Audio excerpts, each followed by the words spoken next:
Boys and ghouls, well, you're a nosy bunch, aren't you? So I recently put up a community post saying that if we hit 100k subscribers, I will do a podcast style section, and it would be all about your questions. So here it is. Now, in that post, I said something along the lines of, if we only get 2 or 3 questions, it'll be an easy video. Goddamn. Well, wow, was I not expecting the amount I got. There's a lot. A lot. So, I've got some coffee, and we've got your questions. The first question is from Amy Stario. Hey Beardo, my question is, what do you think of Help My House is Haunted? If you watch it, to be honest, I really enjoy it. That's an easy one. I've never seen it. I don't think I've even heard of it, but I'll have a look. That doesn't seem like a YouTube thing. Thank you for your question. Next question is from The Sheep. That one, The Sheep.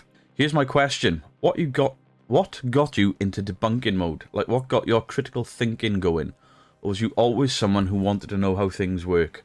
I've kind of always been really nosy. Now, I spent 20-something years in the security industry, so I was trained to be nosy. But even as a child, I was quite inquisitive. Like, if I was left alone with a screwdriver, I'd take things apart to see what was inside, to see how it worked. If I heard something rattle, I'd take it apart to see if I could fix the rattle. 9 times out of 10, I broke everything, but I was always interested in how things worked.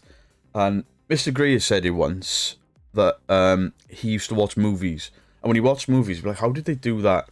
And I can pinpoint the exact moment in time when I was about 5 years old, where I was like, how did they do that? I want to know how they did it. And it was Christopher Reeve's Superman flying.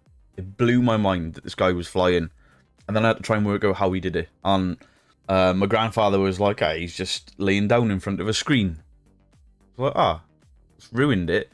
But then the more I watched, the more I was like, how did they do that?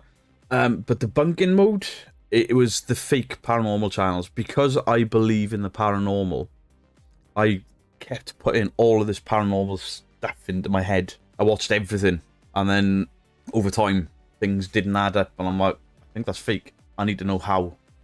And it all started with Mindseed. When I saw what was supposed to be a ball rolling, and I saw all 3 move for a couple of frames, and I'm like, shit, I've rumbled them. And I had no idea that there was a debunking community on YouTube when I did that. Then I found Mr. Gray, then yourself, Purple, and yeah. Thank you for your question, Sheep. I hope that's answered it sufficiently. Next up, Niven. Niven's always in the channel. I appreciate all your comments. On Purple's channel, he was asked whether there was anything he couldn't debunk yet, and he mentioned the voice that came out of Janet in the Enfield Holding.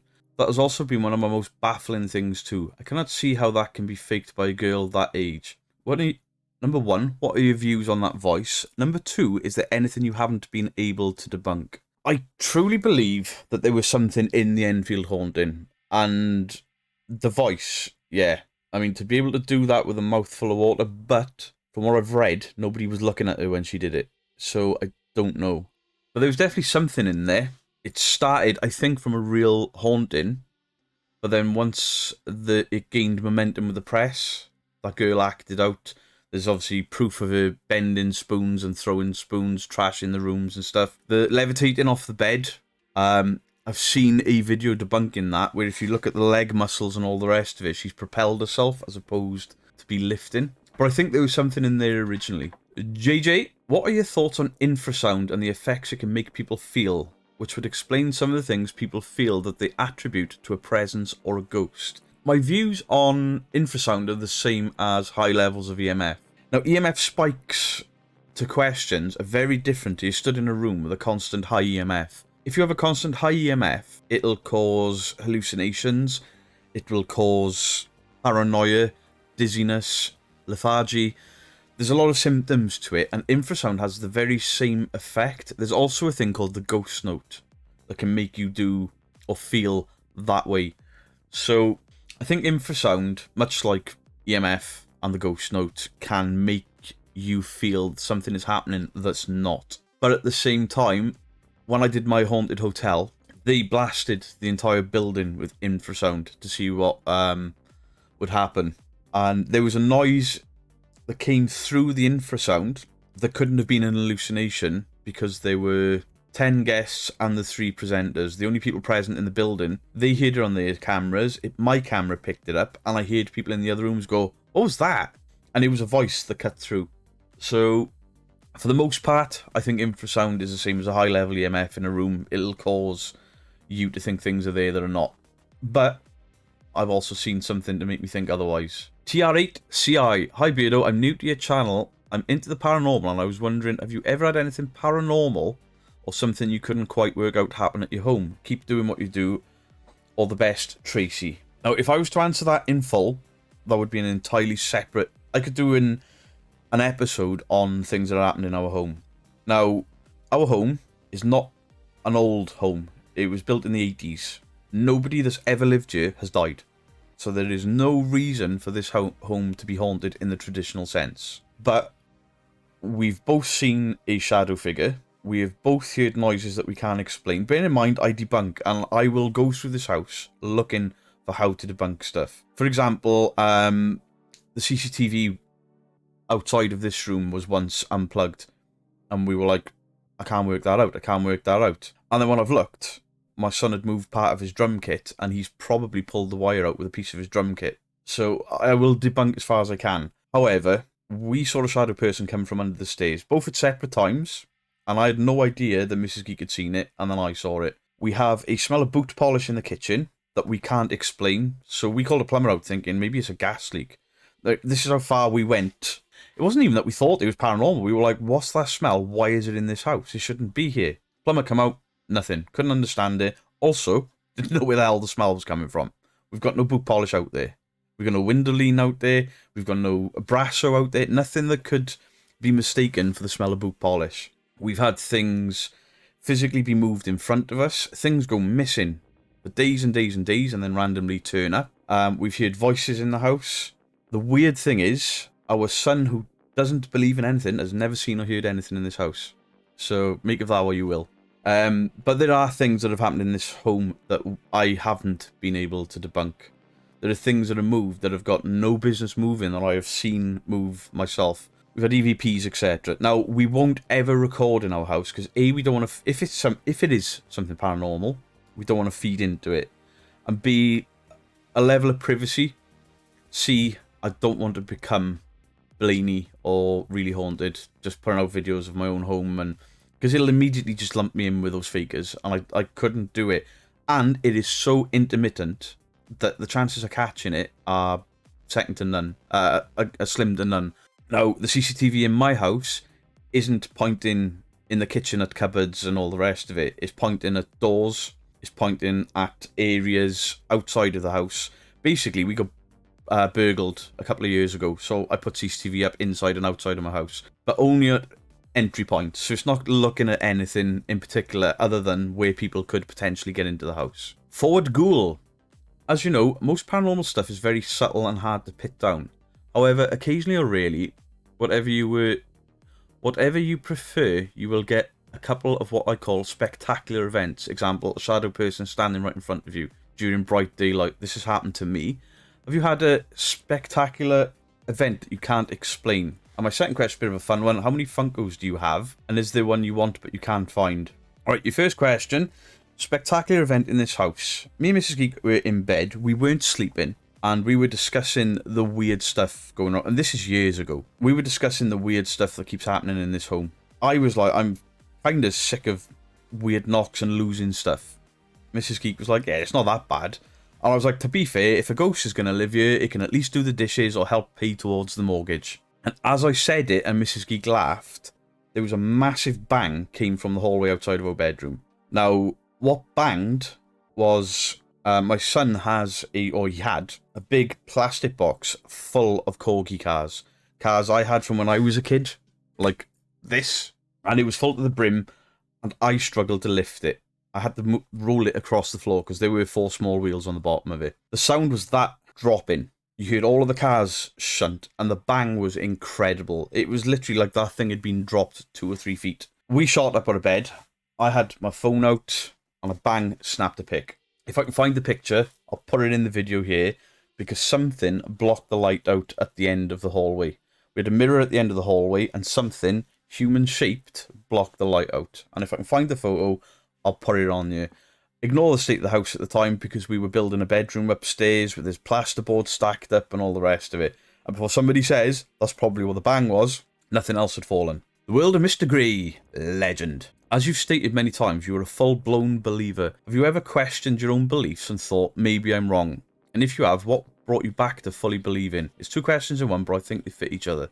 I have questioned myself my entire life. Am I nuts? Am I overly sensitive to things? Am I not logically looking at things? I question everything.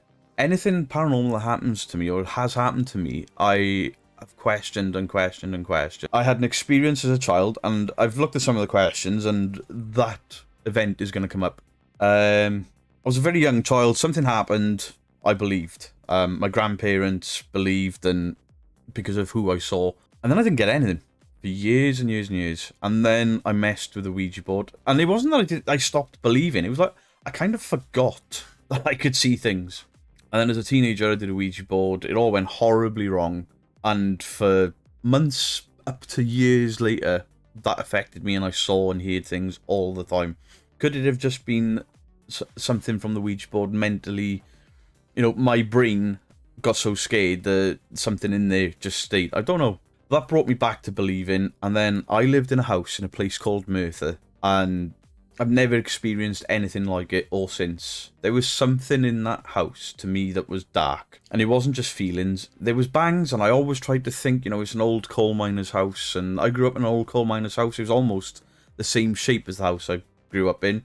And I can put those bangs with that. But then my mum visited. Now, my mum does not believe in the paranormal whatsoever.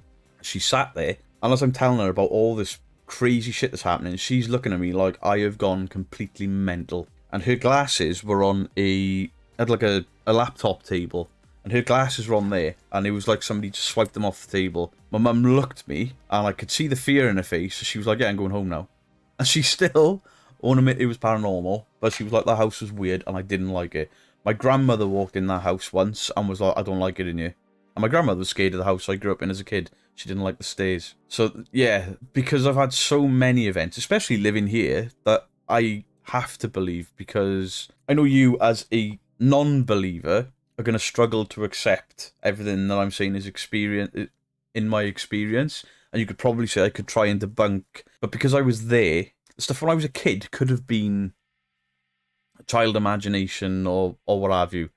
But when I discuss that later on in the video, you're going to see why I think it was a real thing. That was a long-winded answer. That was a great question. Thank you, Mr. Great. Paula Diombre. What was the most compelling experience you've had that sparked your interest in the paranormal? And there we go. This will tie in to Mr. Great. When I was a child, I spent a lot of time, as everyone in South Wales did.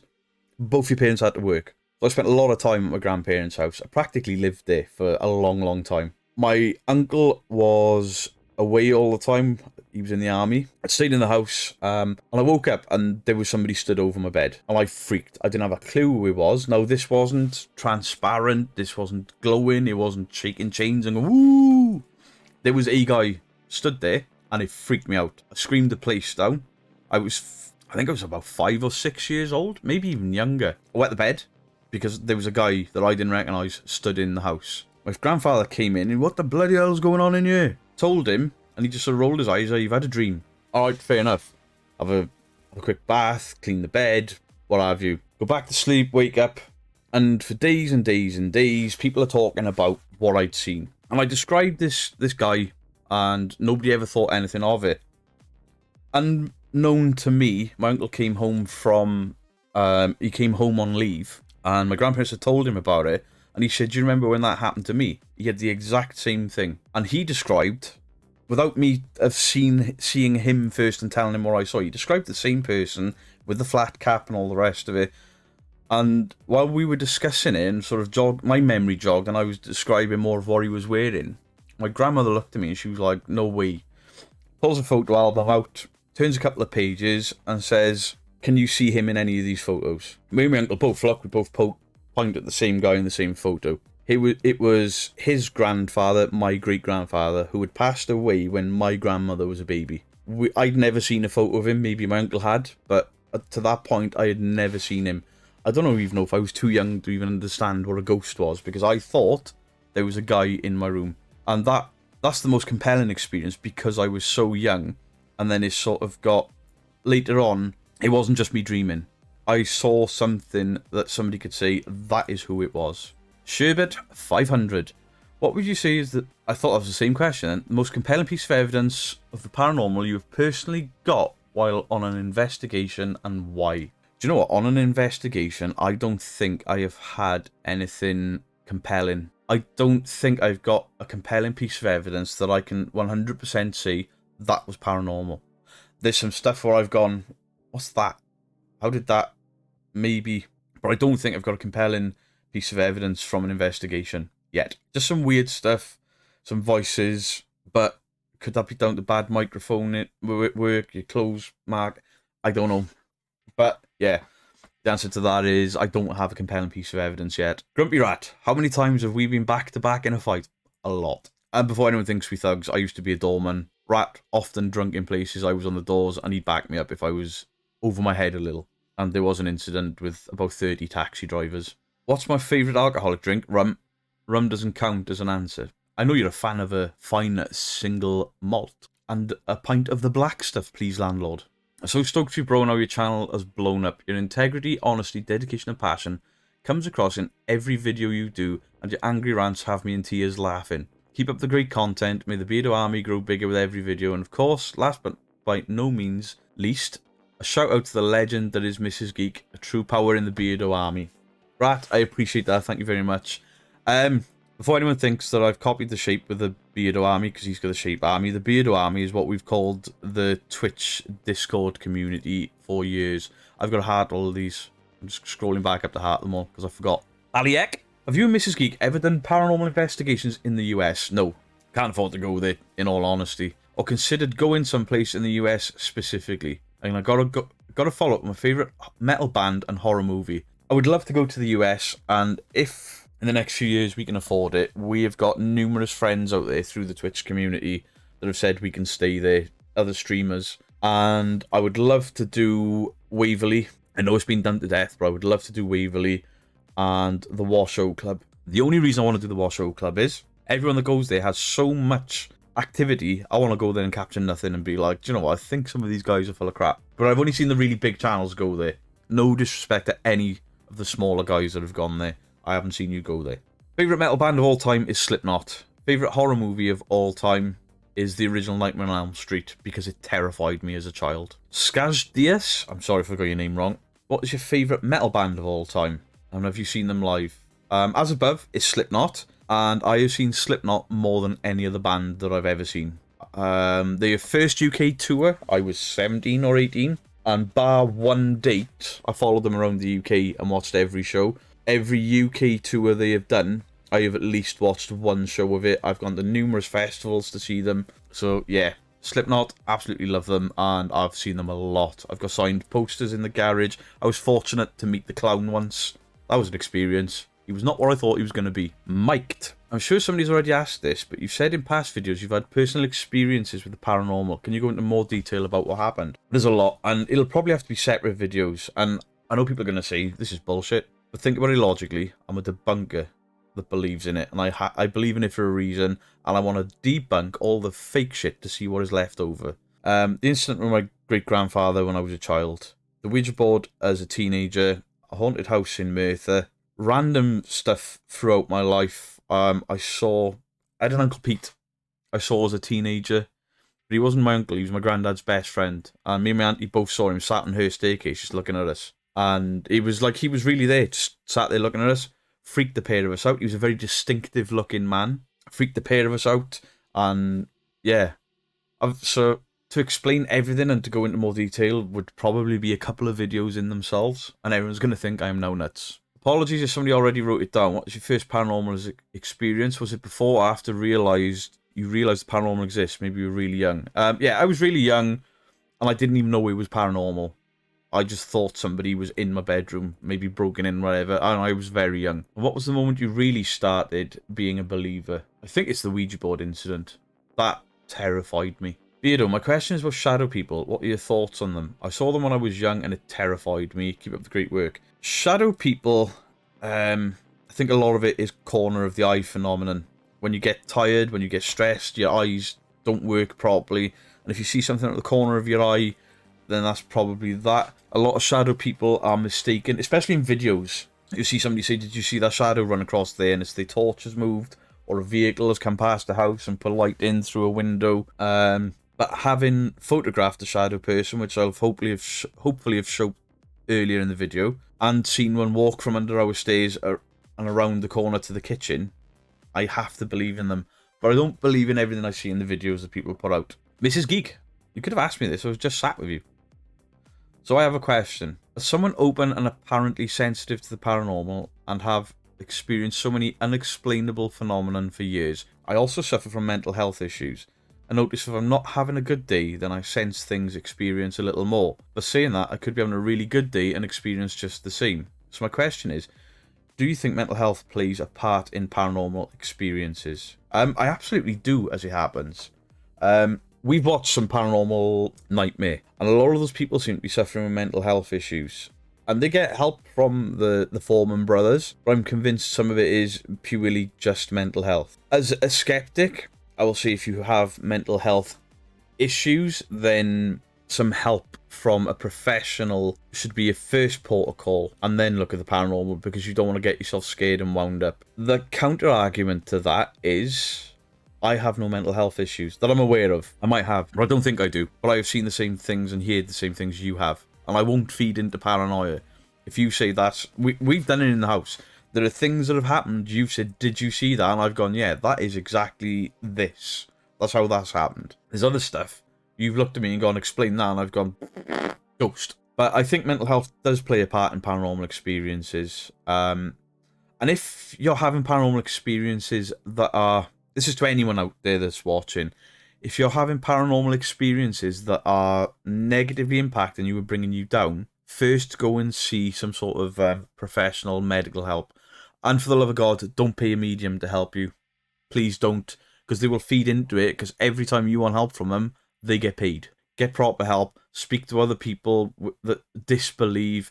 If you record something, send it to me, and I'll tell you if it's fake or not. But don't pay people to feed any anxiety or mental health issues, because they will. They don't give a shit. They give a shit about their bank balance. It's Jolene. Jolene. I've done that for a while. What are your thoughts about haunted events such as the Ram Inn that you can book? Are they for real, or can it be fake without knowing? And what do you really want? And what place do you really want to investigate worldwide, and why? Right, I think a lot of haunted events have become attractions. But these places, these rumours started from something, and I've seen enough in videos, especially about the Ram Inn, 30 East Drive, and... what's the other one? Ram Inn, 30 East Drive. Meh, it's gone. There's a few places that, you know, the big names that are out there that charge people, and some of them charge a lot, and I think a lot of it, it's become a haunted attraction. But I couldn't say, without going there myself, I couldn't say these places are not haunted. And I would pay to go there myself, just to see if I could capture anything or debunk anything. The place you'd want to investigate worldwide? It'd be 30 East Drive. I know it's been done to death. I know it's gone very quiet at the moment for a lot of people, or a lot of people that I watch. But I would absolutely love to go to 30 East Drive and experience it for myself. Not with a tour company. I don't want to do any ghost events with a tour company where there's like 10 to 20 people all on the same investigation, different parts of a building. I did it once, and the experience was kind of not there for me, because I could hear other people talking, people screaming, and it ruined it. Didn't ruin it for me, but it wasn't the experience I wanted. I went to Margam, and Margam's a huge building, but the sound travels all the way through, and I couldn't pinpoint anything as paranormal. In fact, we walked out there being like nothing happened. There was nothing against the people running the event, because they tried their best to keep everyone quiet. They tried their best to keep control on it. But they told, you know, they were like, don't do Ouija boards here, because the owners don't want it. We don't want it. There were people doing Ouija boards and screaming the place down. But yeah, 30 East Drive as the place I would absolutely love to go for. And I'd love to go there numerous times to see if I can actually capture something. However, I'm also convinced in the neighbour. I'm convinced that the neighbour, little taps on the walls and stuff, I think she plays a part. Because I had no idea that she cleaned it and helped run the place, and there's another haunted property that she's involved with, and I've seen her being like a psychic medium and being possessed and stuff. So she's got money to earn from that. Midcat, since you became a believer in the paranormal because of a personal experience, do you have body reactions? Not just the norm like goosebumps and full body chills, but any unique sensations or reactions? I have my unique reaction. I'm curious if you have similar. Loving the channel. Happy to be here. You're the bomb. Thank you very much. Right, my wife guessed the chicken skin, goose pimples, whatever, goosebumps, whatever you want to call it. I can't even say that I've had that, but this is going to sound like bullshit. I've got long hair and a long beard, so maybe, but almost like a hair on the end of my nose. And it's not every time something paranormal's happened, but I've noticed it. When I start to get creeped out, it'll feel like something's just really lightly, like a spider web, dragging across my nose back and forth for a couple of seconds, and I'll do that, and there's nothing there. But yeah, so in a way, I do have a body reaction to it. Jolene. I just wanted to state that you ruined watching Paranormal Investigations for me. I watch everything with a big critical eye. Yeah, that looks clean for being here for this time period. How come those batteries are still working? Watching Investigation in a Haunted Forest all. Thanks for that. No problem. I never intended to ruin Paranormal for you. Julila, what piece of evidence do you think could be irrefutable proof of ghosts? This could go back to the little girl with the voice. That's a piece of evidence. The problem is, because if you'd asked me this a year ago, I could have reeled off a list of real paranormal things. Since debunking, and since I do my homework with debunking as well, like ghost photos, I know how they are done now. You know, the old ones, I know how they are done now. Orbs, 10 years ago, I believed orbs were the sign of a ghost. Now I know they're dust. Quite easy. I can replicate them whenever I want. I don't think there is an irrefutable proof of a ghost evidence that I've seen. Purely because the person stood there filming that, taking that photo, what have you, their experience are the only person that can be the irrefutable proof to them. I would have to have experienced it and been there and seen it for myself. Now, for myself, I have my own irrefutable proof of ghosts, but it's personal experience. I have that photo, but hopefully I found it and I've posted it for everyone to see.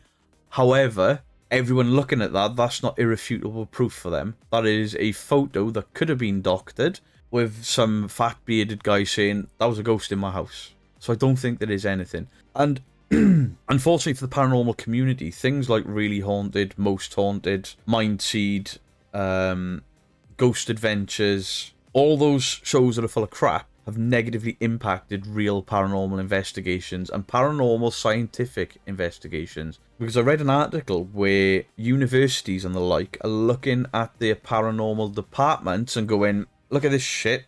No, there's people going out there and doing it for free and they're getting nothing. You're getting nothing, bin it. We're not putting money into it. It's really hard for scientific proof and research to be conducted into the paranormal right now. Pookie the Pug, what is your favourite equipment to ghost hunt with? My senses. Absolutely my senses. There is no scientific proof that any of the apps or equipment used are proof of anything. The EMF detectors. Now, everyone runs around with them like, ooh, that lit up, that could be a ghost. Who knows? Nobody does until it's scientifically proved one way or the other. But initially, those EMF detectors weren't used to detect ghosts. They were used to go into a room and be like, there's high levels of EMF 5 static in this room. That is what's causing your ghosty experiences. That is causing you paranoia, funhouse effect, what have you. So, yeah, my favourite piece of equipment is my senses. Kelly Clark? Was that a singer? Since you've been gone. Clarkson. Never mind. Hi, would you talk about any paranormal experiences you've had personally during childhood or adulthood? I myself have had things happen around me since I was a child. I'm absolutely interested in the afterlife. I'm also shit scared at the same time from things I've seen and happen around me. Would love to hear yours. Obviously, I've discussed them, and there'll probably be videos further down the line where I discuss things in more detail. Don't be scared of it. All of the paranormal activity I have ever had, I've never been hurt. I've been scared, but I've never physically been hurt by anything paranormal. I have never seen irrefutable video proof of somebody being hurt by the paranormal. Most of the scratches I have seen on videos are self-inflicted, and you can tell. There's too many cuts. A lot of these people are saying, "Oh, I was scratched. Look at this. Look at this. Look at this. It's scabbed up already. It's been there hours." Other channels have assumed they've been scratched, and they haven't. They're walking through a derelict building and gone in through a window with broken glass shards. Shards. So yes. So what I'm saying is, try not to be scared. Look at things a bit more logically. And then if you're still getting scared, then, I don't know, if you're religious, go to your church. Just don't go to a medium that charges you money. Mediums piss me off. Nice slices. Is that a Warlock guitar on your wall? That one is a Warlock. That one is a Explorer. Yes, they are. Subiat 5k subs. I doubt it. Helen Corbett. Hi, Beardo. I've got a few questions for you. Firstly, what's your opinion of the Foreman brothers? I like them. I enjoy their content. Do I think everything in their videos is paranormal? No. They don't go over the top, and it's quite hard to debunk them because it's much in the line of what I do in a paranormal investigation, but with religion added in. And I'm not religious. I can't make up my mind about them. They use basic equipment and seem pretty legit, yeah. But many cases they investigate resolve around clients who have obvious mental health or addiction problems. And rather than seek medical help, the first thing they do is blame it on demons. Personally, I don't think calling in a ghost hunting team is the answer. What do you think? I watched a Foreman Brothers video where the woman was an ex-alcoholic, utterly convinced she was under a demonic attack. And the Foreman Brothers have gone in, you heard a couple of noises, but nothing to what she was explaining. However, they cleansed the house on the left and then video called her a few weeks later. And the difference in that woman was incredible. And if it was mental health and the placebo effect helped her, then I'm all for it. If she's got the help she needed through a paranormal investigation, because they didn't go in there trying to stir things up, they didn't go in there making things worse. So, yeah. Right, there's more to that question. I do apologise. Second question, if you could take one person, past or present, on a ghost hunt with you, who would it be? A single investigation? Mr. Grey. Because he is so... If it was just one investigation, I don't know. Because one investigation, I don't think you can get the full effect, etc. If I was... Say I was a millionaire. I'd buy 30 East Drive, and I'd live there, and I'd do a Really Haunted have done. What my haunted hotel have done. And I'd set up cameras in... Multiple cameras, every room, and 24/7 try to capture. But I'd also move Mr. Grey in. Because I would love to be on an investigation and for something paranormal to happen and Mr. Grey to be there, witness it firsthand, and then just go, shit. I would just love... I'm not saying that it could happen, but if it was possible, the one person I would like to see have their mind completely blown by the paranormal, it would be Mr. Grey. Because he'd be honest about it. I personally feel... He wouldn't... A lot of people come into the comments and they're like, Mr. Grey's too much in one direction. I think he would absolutely say, hey, that, listen, I can't explain it, that was paranormal. I think he would be that honest. Old Tefty, hello, my friend. What are your thoughts on Ed and Lorraine Warren? I question the stories of them all the time. Did they really fight demons and find true paranormal happenings, or is it just a big hoax for fame? I have to be very careful what I say here, because they have a huge fan base. Now, I love the movies. The Conjuring movies. However, I'm fully aware they're so loosely based on what happened that they've got a cheek to call it based on a true story. It's so very loosely based. And Ed and Lorraine are portrayed very... Ed and Lorraine are portrayed very differently. There is a very dark side to Ed that I have looked at and read about. I'm not going to go into it here because there's no proof either way. But there's a rumoured dark side. I genuinely think they started with the best of intentions, like a lot of ghost hunters do. I genuinely think that they, with their belief system, experienced things, but then I think they got greedy, if I'm being honest. I think they got greedy. I think they fed into people's mental health issues, into people's beliefs to take money, to take fame. I'm a fan of the movies. I'm not really a fan of Ed and Lorraine Warren.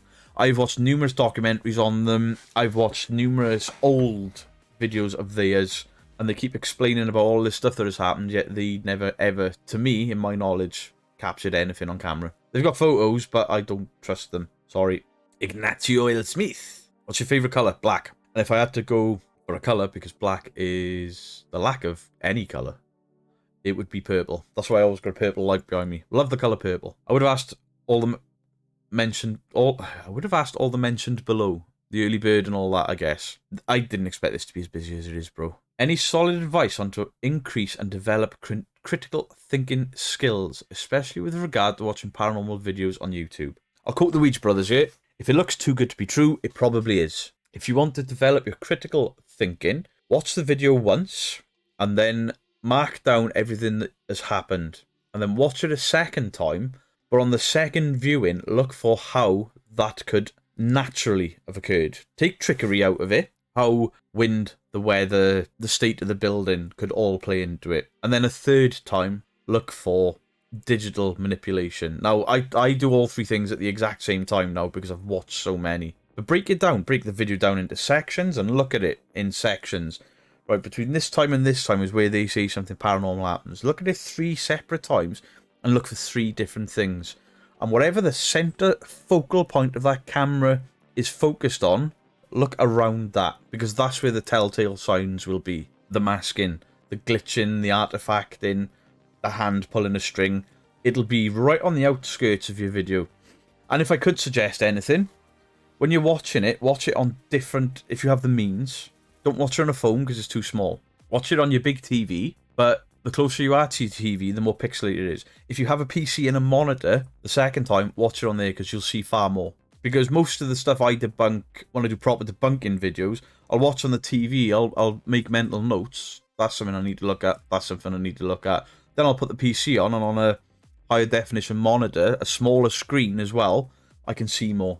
You're a rocker through and through. You love metal and guitars. This is from Purple. Hey, bro. What's the album that's your guilty pleasure? We've all got one. Anything by Prince. I absolutely love Prince as a musician. I think he is the most underrated guitarist in the world. I think he's in the top 10 of guitarists in the world. And the man knows how to write a tune. Even songs that other people hate, I fucking love. Raspberry Beret, I love that song.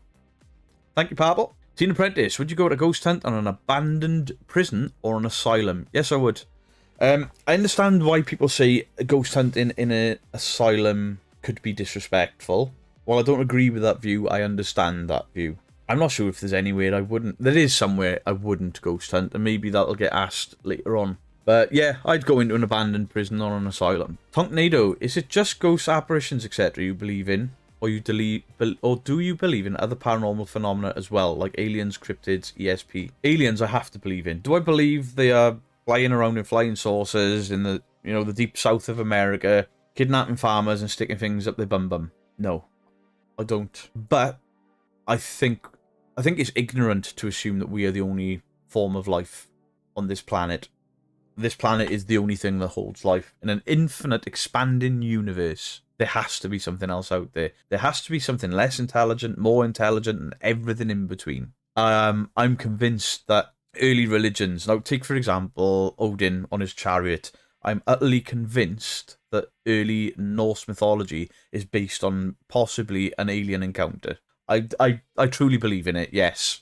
Cryptids are just undiscovered species, and we still discover new species all the time. So I guess, kind of. The shit I've seen on YouTube? No, that's not cryptids. That's really bad cameras or CGI. In regards to ESP, Sixth Sense, yes, I believe it. I believe everyone has the ability for the Sixth Sense, but some people are not using it. Now, part of it is due to my training. I've always been, since I was 19, I've always done work up until recently where I have to be thinking on my feet and I'm potentially in a violent confrontational situation. Things have happened when I'm out working and people have said, how did you know that was going to turn that way? Experience, and I don't know, I do get, when you walk into a room after somebody's had an argument, you're not aware of the argument, but you walk in and you can feel that atmosphere. I believe that is kind of a sixth sense. A more exaggerated version, because obviously people's facial expressions, and how well you know people. I've got the ability to, I know when something is going to kick off, and I can generally look at some people, not just in work, and be like, that's a bad guy up to bad things. So to a degree, I do. Do I think people can move shit with their mind? to a degree, yeah. We don't know what the mind is capable of. And I have seen firsthand somebody lose their temper to a point where the lights start to flicker. Only once. And it could have been a complete coincidence. Or I don't know, the power of the mind is insane. The things that your mind can do. I mean, there are things that people can do that other people can't, and the mind is exactly the same. You can physically do things that other people can't. There are borderline superhuman people out there that have trained and blah, blah, blah. And I think you can train your mind. Look at Darren Brown. That guy is in complete control of every particle of his brain. He blows my mind, and he's a scary dude. What's the scariest thing you've ever seen, heard, and where was it? Without a shadow of doubt, the scariest thing I've ever seen or heard was the Ouija board. It was in my parents' house. There were a few of us with our fingers on the glass. There were people sat around watching, and it was being horrible. And I'm convinced that was us subconsciously winding each other up or something. But then something in that room said, nah. And it wasn't a planchette like people use. It was a homemade Ouija board with a whiskey tumbler. And it starts going really quick. And then I haven't got a glass out here. I heard what sounded like a really hard flick on the glass.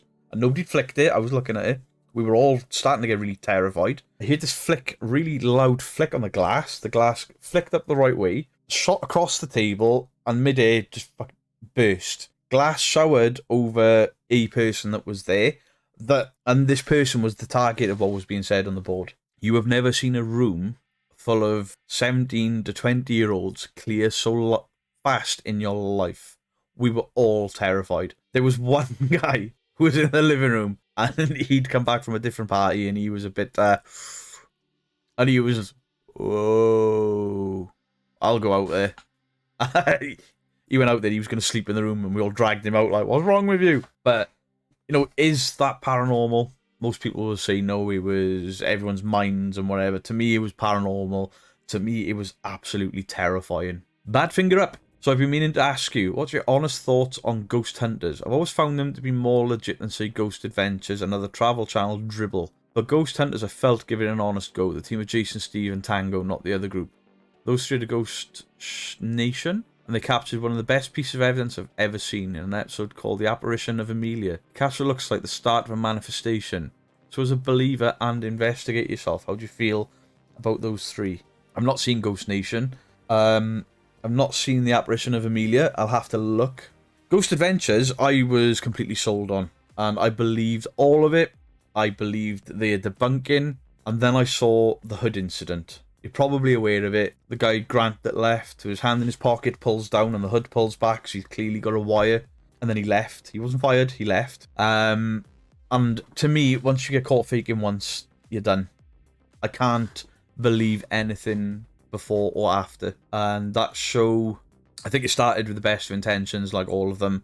But once the TV network gets involved and says, we need, they are duty bound to put money in their pockets. So my honest thoughts on ghost hunters, I don't believe it, I'm sorry. I think they're the best of intentions. I liked Steve and Tango, bizarrely, more than the show leaders. They were far more believable to me. But I think Grant and Jason, I think they were in it for the money. They started staging things and they got caught. Modest Skoker. Now, you've got a different name and I know why, so I don't get it. I guess the previous post wasn't a question but a statement. I think you said before you're not religious. Does that mean you're agnostic or atheist? Or what is your view of the afterlife and the spirits, including demons, angels we're encountering? I think I'm agnostic. I'm not against religion. If somebody is living a better life and feeling empowered and feeling better about themselves because they believe in God or whatever they believe in, I'm absolutely fine with that.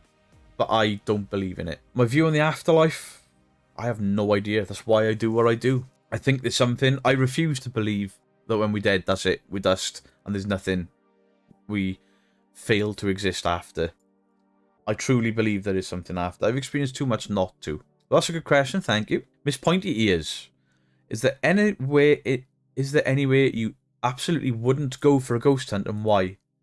Until recently, no, I would have said I'd go anyway. But recently, after watching the demon fucking skull botherer, I would not go anywhere where there is an open grave casket. I wouldn't film that. I would leave straight away. I would never knowingly go into somebody's final resting place where a grave has been disturbed. Whether you believe in a final rest in peace, being the final rest in peace or not, I wouldn't have anything to do with that. Out of respect for the person in there, for the family still surviving, just respect for the dead, respect for the living. I would never purposely disrespect either. So in that case, I would not go into a tomb where a grave has been broken open, and stick a camera in there, stick my head in, lift the skull up. That is far beyond me. Manal Apan Murawski. I'm so sorry, I've butchered that. I think you read books or websites about the paranormal also. What case or incident do you absolutely believe is real? The original 30 East Drive, I truly believe there was something in that. I truly believe that the original story behind The Conjuring 2, the Enfield Haunting, I believe that started as a true haunting. Also, do you believe the couple Ed and Lorraine Warren were legit? I have my doubts. As I've said earlier, I have my doubts. Maybe they started legit, but they got greedy. Seems to me everyone nowadays, people watch these hyped up based on true events movies and believe them without... Yeah, the movies are barely related to what apparently happened.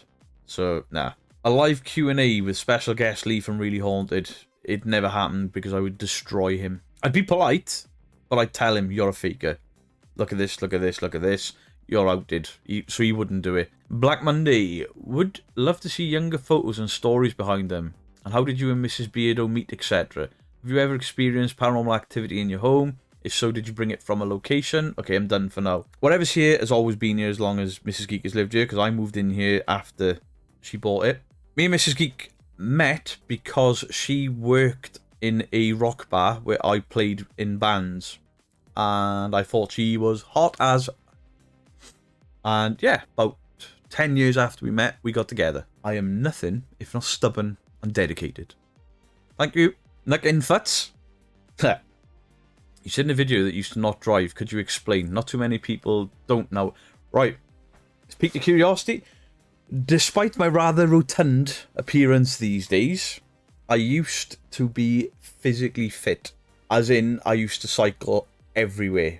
I would go for runs after work. Sometimes I'd run to work, shower in work, start work, and run home. And I'm not talking like half a mile. I'm talking 7-8 miles. I used to train with weights. I've done boxing. I've done MMA. Only training. I never got in the ring in MMA. I didn't actually go as far as fighting. I got in the ring boxing. I played a lot of rugby. I did a lot of skateboarding. Because of where I lived, everything was on the door. And if I couldn't run or cycle there, I'd get local transport.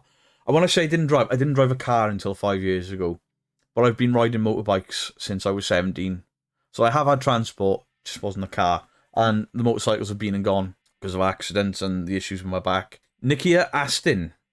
I would also be interested in your reaction of Josiah Worley. He's full of shit. It's a TikTok account. I don't think there's a channel on here. Also, Angelo Bandiano. Not heard of that one. Joshua Worley, I think, needs help. He's the guy that's an ex-alcoholic that is now taking shots of alcohol for subs and follows and likes and interactions and donations. He is, if he doesn't sort himself out, is going to be not with us for very long.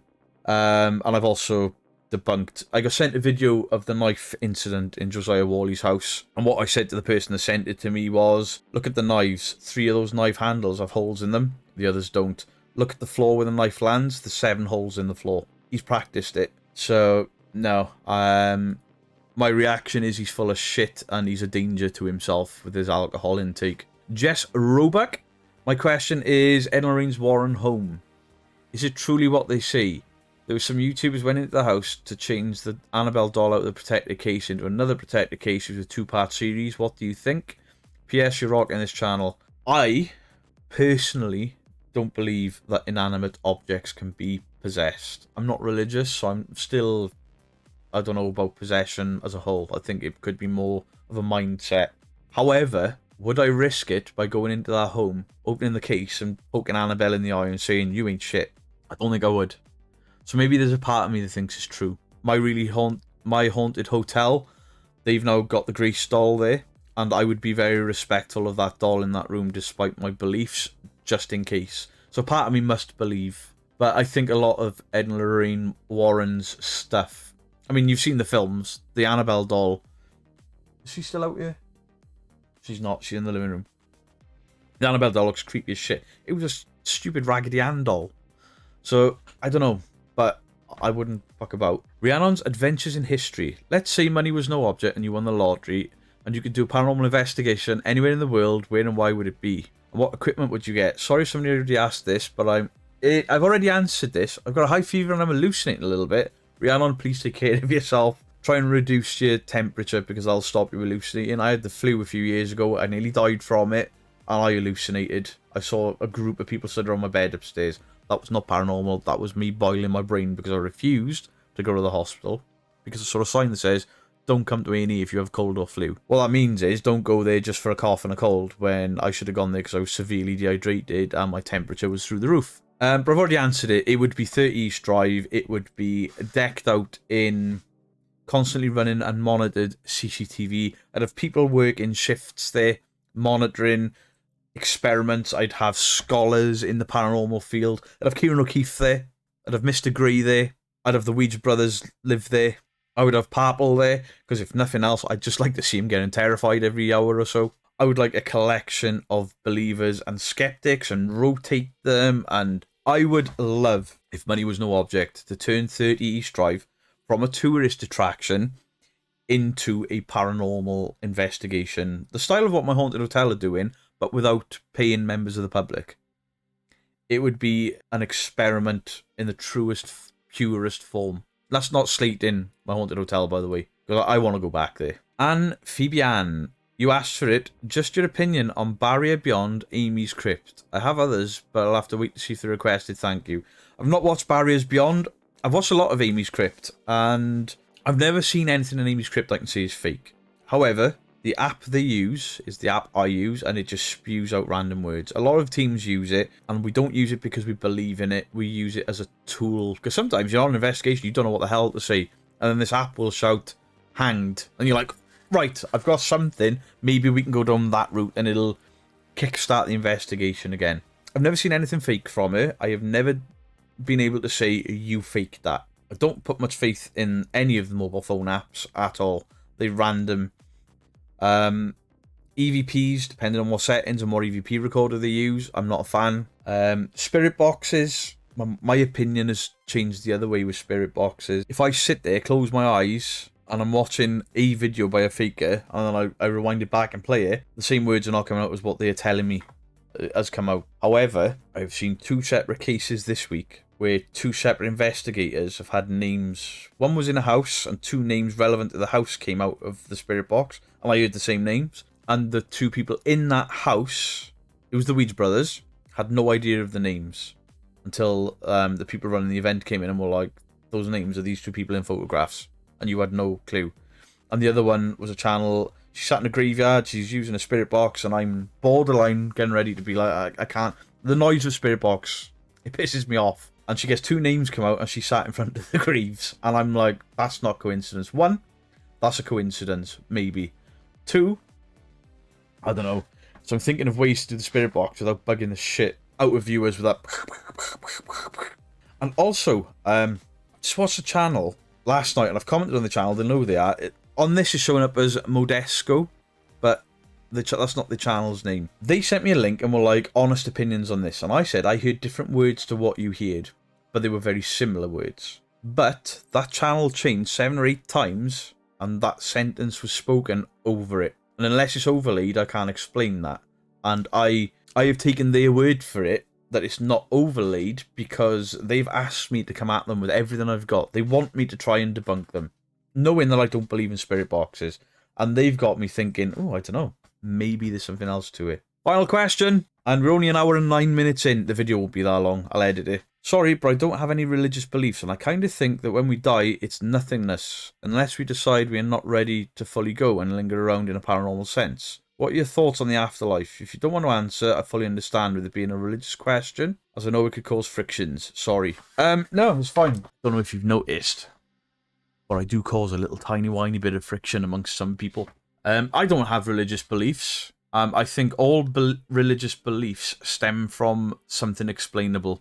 And I know how bizarre this is going to sound.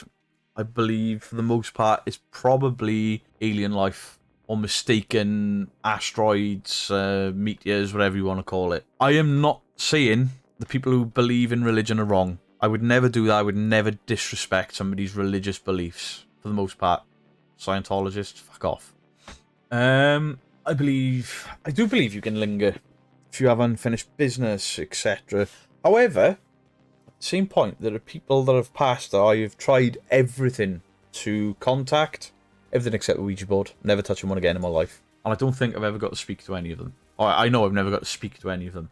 Until recently, my grandparents were a huge influence on me as a child. I spent more time there than my own house as a youngster. And I've always wanted to try and speak to them and all the rest of it. And I thought, you know, they knew my beliefs. They believed in it and I should have seen them. The last couple of years, we keep smelling cigarette smoke in the home. I use this. This has got a fruit flavour in it. Actually, this is bubblegum.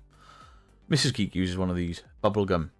Nobody in this house smokes cigarettes. Nobody that comes to this house smokes cigarettes. And on occasion, especially a few months ago, mentally I had a rough patch. Not mental health, just I was stressed. I was being made redundant. I had to find a new job. I found a new job and I hated it with a passion. I was streaming, I was recording for YouTube, I was burning the candle at both ends, I was overly tired, I kept getting ill, and I was just like, you know what, I'm fucking done with all of it. I'm going to quit streaming because my streaming was going nowhere, and quitting YouTube because I'm not getting any views on YouTube, and I'm putting all this effort in, trying to learn how to edit. It's all bullshit, I'm fucking done with all of it. And then this smell of cigarette smoke. And my initial reaction was, one of the children is smoking. I was utterly convinced. I've questioned both of them. And they're like, no, and I know you're going to see. All kids are going to tell their parents they don't smoke. We don't have the type of relationship with our kids where they can't come to us for something. We pride ourselves in them coming to us and being able to say, I've smoked, I've drunk, what have you. I mean, they're at an age now where they can do what they want. The rule is you do not smoke in our house. Neither of them smoke. I mean, our son is straight edge. He doesn't smoke or drink. But we keep smelling the cigarette smoke. And until very recently, I never worked out what the smell was. And I'm like, it's got to be somebody walking. You've got to understand, we have a rather large house. And we have a long drive that we can fit 4 cars on. Not 4 in a row, not that rich. 2 behind each other and 2 on the side once we clear the ground. We have a cycle track and a pavement around the side of our house and a field behind us. We have a big garden at the back of us. And we have a small garden that side of us. So what I'm saying is, nobody has walked past our house and smoke come in through a window. And I've smelt it a couple of days ago, just outside of this room, where you can't access the outside of the house there. There's gates and fencing. And I've still smelt that smell. And it was only a couple of days ago when somebody said to me, it might even have been a question on a video about loved ones or something. And I was like, no, I've tried to, and blah, blah, blah, blah, blah. And I walked into the living room, and my grandparents, I've got a little urn with both of their ashes in. And I've got a photograph of them and my best friend. And I walked past it, I looked at it, and I was like, I bet you would have it. Oh, shit. My grandparents were chain smokers. And maybe, just maybe, at a low point in my life, I smelled that cigarette smoke, and that was them trying to tell me they were there. I know my granddad, it was probably him going, you big Jesse, come on, get on with it. Because that's the type of guy he was. He'd support me no end, but he'd make a joke out of it. Guys, there we go. That was a lot. That was a lot of comments. There was a lot of deep questioning. So we are an hour and 15 minutes in on my counter. I'm going to try to edit this to under an hour. If more questions come in after this point, I may do a second video. Because I said I was leaving this up for a week. And then at the end of the week, I would look at it and I'm like, shit, I've got too many after 24 hours. So thank you so much for all of your comments, all of your questions. I know I've probably blabbered on a little bit more than people wanted, gone into more depth. Maybe some questions I haven't gone into enough depth, but we can do that going forward. So pretty please, ladies and gentlemen, support your local debunking and real ghost hunting community. Show support because they're all good people. Any of us debunkers, you're sat there thinking we're evil, nasty, horrible people. We're not. We're truthful people, and sometimes the truth hurts. I've been Beardo. That was incredible. Thank you all so much for 1K. On to 2. Beardo out.